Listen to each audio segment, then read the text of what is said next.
maging happy and healthy lang po ako. Matupad ko po yung mga pangarap ko sa buhay at maging inspiration sa lahat. Anong pinaka-best gift na natanggap mo?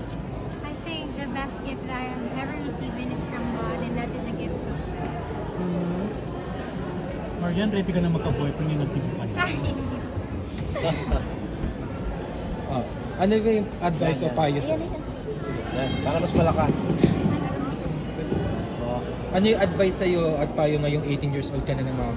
Yung advice ko sa akin ng mga magulang ko is maging happy po ako sa mga ginagawa ko and matupad po yung mga pangarap ko in my own way. At your legal age, may mga gusto ka na bang gawin na hindi mo nagagawa nung teens?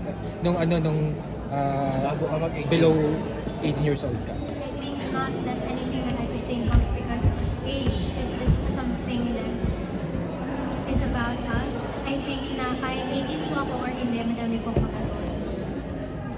Ngayong dalaga ka na, nung mga allowed mo nang gawin?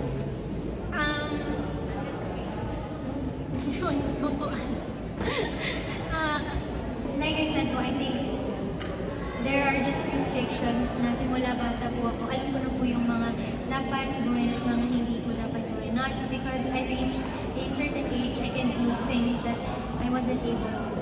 Papaligaw ka na ba? Hindi pa rin. Right now that you're already 18, sasali ka na ba sa mga national beauty pageant? Kasi yun dito ka nagsimula eh. Right now po, I cannot disclose any information since I have no definite plans right now. Marian, now that you turned 18, what are your immediate plans, showbiz career-wise and studies and personal? I think showbiz career-wise, like I said, I don't have any definite plans right now. Right now po, ang inaasikaso ko po sa showbiz is yung movie namin na Ako Si Kindness. And about my life, about my studies, I am studying at PLM, Pamatasan ng Lungsod ng Maynila, and I am at the Bachelor of Science in Accountancy. So I think that is a very hard course and I am focusing thoroughly on that.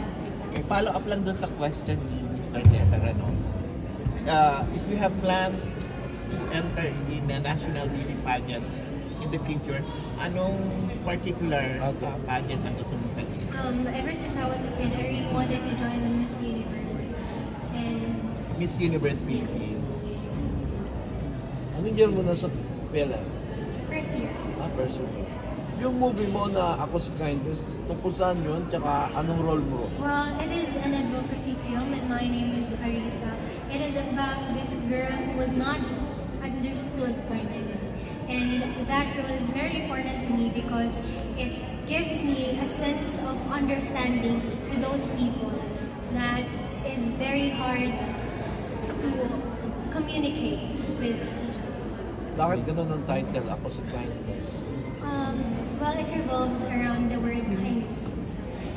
First movie mo? First movie? Yes po. It will be my first movie na may major. May follow-up na ba yun? Meron kang horror, di ba? May horror movie ka, di ba?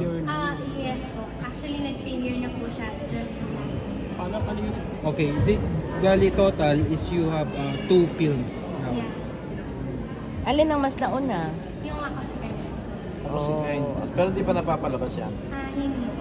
Kailan papalabas? Pero nag-show na po ng trailer last time, pero I cannot disclose any information kung kailan pa po. Yung horror movie, kumusta? Nag-premiere na po siya last Sunday. Anong title no? Horror? Signal. Signal. May plan ba na sundan niyo yung ginawa niyong concert sa Music Room? Right now po, there is no definite plans, but I hope so. So you sing and act? I sing, act, and dance. And dance? Oh, all around. So Marian, anong feeling mo ngayon na nagdibo ka na, nag-party ka na? Right now, I am in this moment, present po. I am very overwhelmed in a good way with happiness po, and I'm very grateful to the people that is with me today. Pero in the future, kung bibigyan ka ng movie, sinong gusto mong leading man? ng lead movie? Siguro po, I think, Kyle Echari. Kyle Echari. Well, he's Kyle a very Echari. talented man. And dati pa rin po, ina-idolize ko.